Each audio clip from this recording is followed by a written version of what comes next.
Hello student. आज हम पढ़ेंगे संस्कृत कक्षा 8 का उसका आपका छठा पाठ है विनोद पदानी।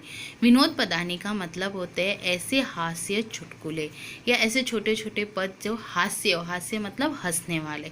तो आइए हम शुरू करते हैं, उसका हिंदी अनुवाद समझते हैं और उसका अर्थ। सबसे पहला है सदा वक्रः सदा कुरः कन्या राशि स्थितः सदा पूजामश्यते नित्य जामाता दशमो ग्रह। सदा मतलब हमेशा, वक्र मतलब होता है टेढ़ा, क्रूर मतलब निर्दयी, कन्या मतलब क्या होता है कन्या राशि के अंदर, पूजा मक्षते मतलब हमेशा आदर सत्कार मांगता हो, जामाता मतलब जमाई, दशम मतलब 10 और ग्रह हमारे 9 ग्रह है उसके बाद 10वां ग्रह।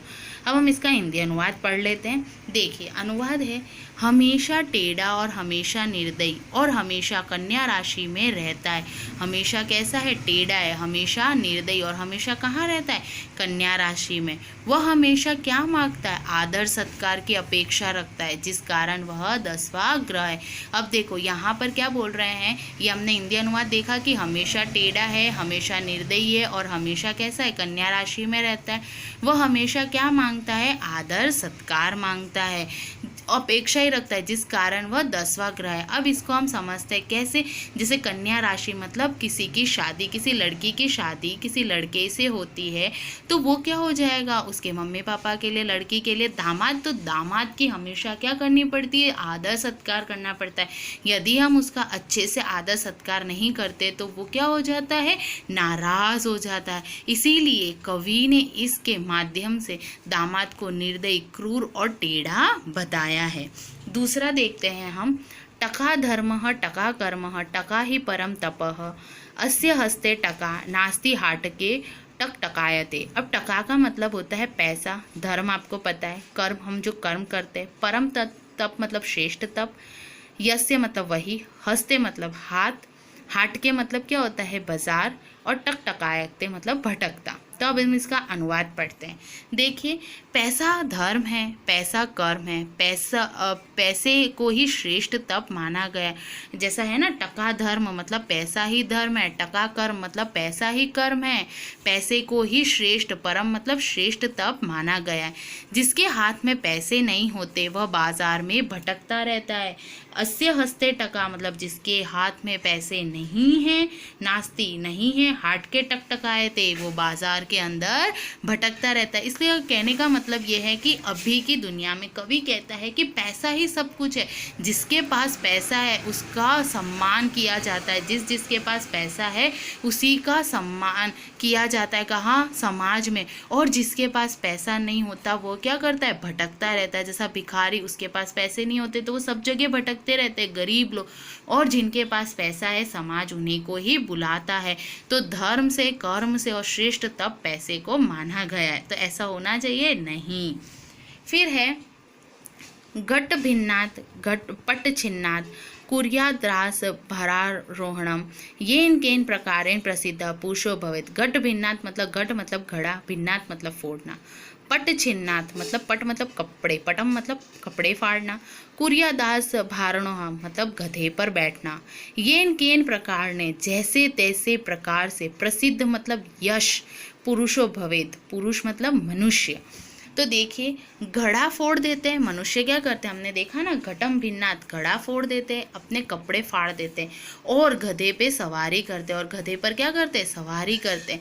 किसी तरह से क्या करते हैं, किसी तरह से मानव मतलब मनुष्य को अपनी ख्याति करनी होती है। ख्याति मतलब यश प्राप्त करना होता है। तो लोग, इस कवि क्या कहते हैं, इसका अब हम इसको समझते, कवि इस अनुवाद और इस दोहे के माध्यम से क्या कहना चाहते हैं, वो ये कहना चाहते हैं कि जो लोग होते हैं, जो मनुष्य होते हैं, वो प्रसिद्ध होने के लिए, यश प्राप्त करने के लिए कुछ भी करते, गधे तक की भी सवारी कर लेते, अपने कपड़ों को फाड़ देते, घड़ों को फोड़ देते, कुछ भी ऐसा काम करते हैं, कुछ भी काम कर सकते हैं, किसके लिए, अपना यश प्राप्त करने के लिए। तो कवि कहता है यदि किसी मनुष्य जो बहुत लालची है, बहुत लालच करता है अपनी प्रसिद्धि को लेकर, तो वह कुछ भी कर सकता है। जैसे गधे की सवारी कर सकता है, घड़ा फोड़ सकता है, अपने कपड़ों को भी फाड़ सकता है। फिर है उष्टाणा हिम विवाहेषु। देखो यहाँ पर ऊंट दिखाई दे रहा है, यहाँ पर ऊंट और क्या है, गधा है। उष्टाणा हिम विवाहेषु गीतम गायन्ति गर्दभा परस्परम प्रशंसितो अहम रूपम अहो ध्वनि। देखो ऊंट के विवाह में, ये ऊंट है, विवाह मतलब शादी, गीत मतलब गाना गाते हैं, गर्दभा मतलब गधे, परस्पर मतलब एक साथ, प्रशंसा करना, प्रशंसा करते हैं रूप की और ध्वनि की। तो देखो अनुवाद के अंदर है हमारा, ऊंट के विवाह कार्यक्रम में गधे गाना गा रहे हैं। कौन गाना गा रहा है? ऊंट के विवाह में गधे, और एक दूसरे की प्रशंसा कर रहे। क्या कर रहे हैं? एक दूसरे की प्रशंसा कर रहे।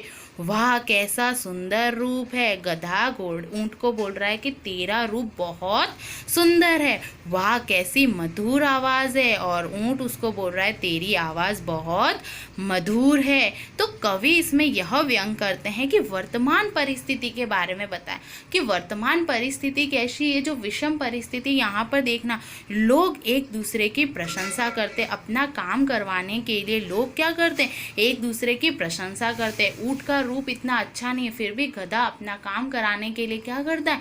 उसकी प्रशंसा करता है। और ऊंट उसको गाना गवाता है, उसकी आवाज़ इतनी अच्छी नहीं होती, फिर भी वो उसकी करता है। तो ऊंट को यहाँ पर बड़े बड़े अधिकारी बताया गया है, और जो गधे हैं वो क्या है? उन अधिकारियों के नीचे जो रहते वो, और क्या करते? अपना काम करवाने के लिए ऐसी मीठी मीठी बातें करते हैं। तो अभी की जो विषम परिस्थितियाँ हैं उसके बारे में ऊंट और गधे की ये जो एक दूसरे की प्रशंसा करते हैं वैसा उन्होंने बताया है।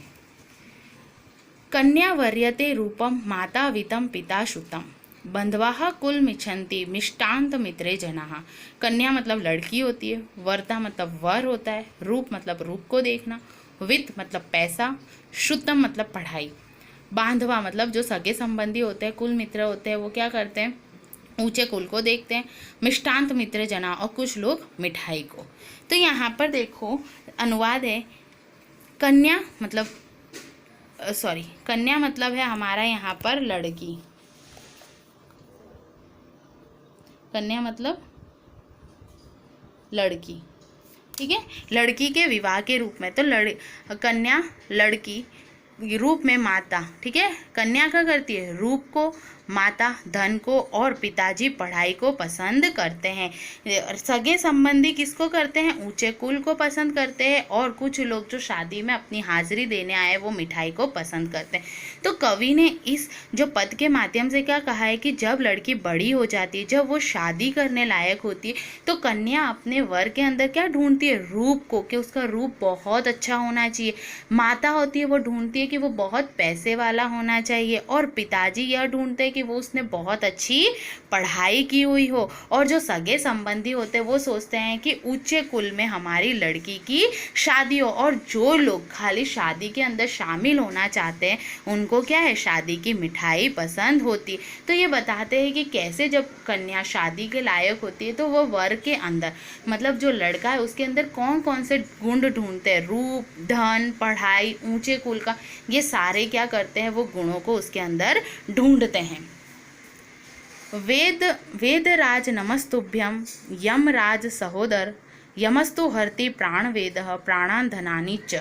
वेदराज मतलब डॉक्टर, नमस्तुभ्यं मतलब नमस्कार, यमराज सहोदर मतलब यमराज, यमस्तु सहोदर मतलब भाई, यमस्तु हरति मतलब हरना, प्राण मतलब प्राण, वेद मतलब डॉक्टर, धनानी मतलब धन। अब हम इसका अनुवाद देखते हैं। हे यमराज के महान भाई डॉक्टर। अब यहाँ पर देखो यमराज के महान भाई बताए, उनको सहोदर मैंने बोला ना भाई, तो ये यमराज के महान भाई डॉक्टर, आपको नमस्कार। आपको क्या है? नमस्कार। यमराज को प्राणों को हरता है, यमराज तो क्या करता है? प्राणों को हरता है, लेकिन डॉक्टर तो प्राण व धन दोनों को हरता है। अब यहाँ पर कवि ने क्या व्यंग किया, यह बताया है कि यमराज तो क्या करता है? खाली प्राणों को ले जाता है ना, जो मर जाता है उसके प्राणों को खाली यमराज ले जाता है या नहीं ले जाता।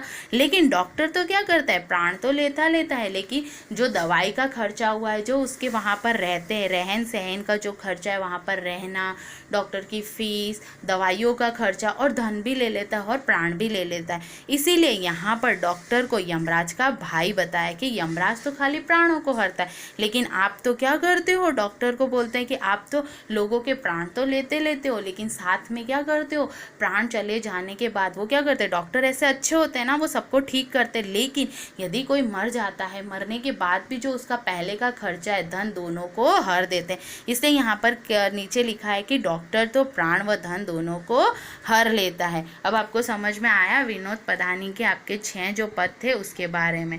Thank you.